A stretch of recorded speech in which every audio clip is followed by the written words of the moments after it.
Alright, my name is Azarel.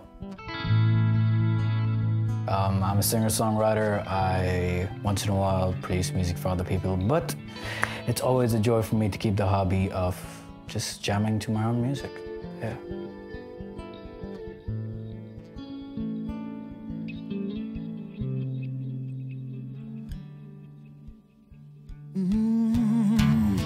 Smooth on the surface, is it really worth it? Clench all of the feelings that I hurt it.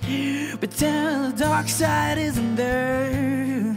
Alright, in terms of actually taking the time to learn producing, it came out of the need of actually first needing to produce for myself, because I suddenly had a guitar and I started singing. I was like, let's start recording myself, but I don't have the skills, and if I do record myself, it's gonna sound bad. And somehow over time, I actually built enough skill to be relatively good at it.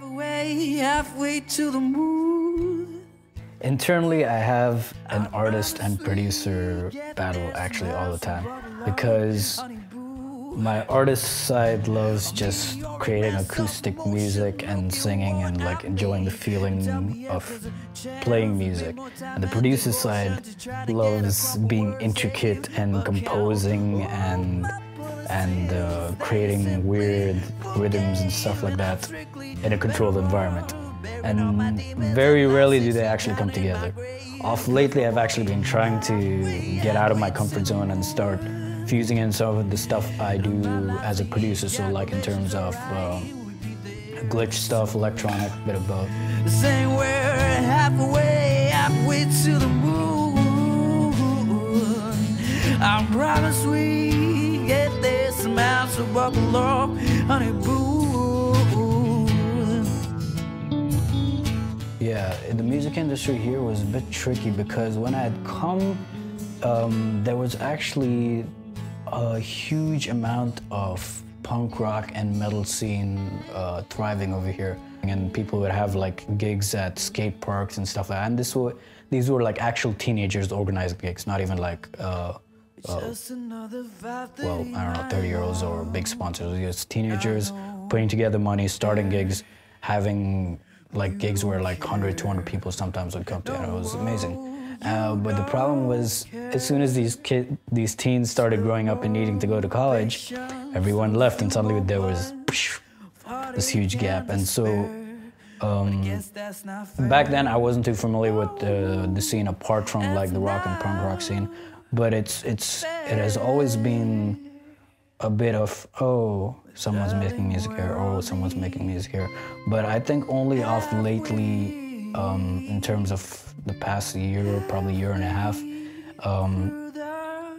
it's been interesting seeing people actually feed off each other's energy, so to speak. So someone starting a gig, continuously doing it, inspiring someone else to start a gig, inspiring someone else to write an album, inspiring someone else to start a band, and that's really how a scene can actually thrive, especially in a place like UAE, where I wouldn't say there isn't support from like sponsors and stuff like that, but in a small space like UAE, regardless of the population, there definitely needs to be support between musicians, between singers, bands, and other sorts.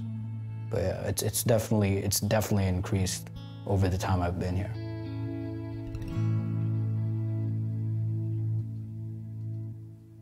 I am actually part of a collaborative group that is me and Andeo and his alternate personality, and we're called Cannonball Productions. Hopefully the link will be somewhere down in the description. Apart from that, you can follow my personal Facebook, and that's gonna be down too. And shout out to White Cube, shout out to all the people, and there are a lot of them who come all the way from Dubai to the Abu Dhabi gigs and vice versa. And even the musicians out there and the people who just support the scene. So yeah, like big up to you guys.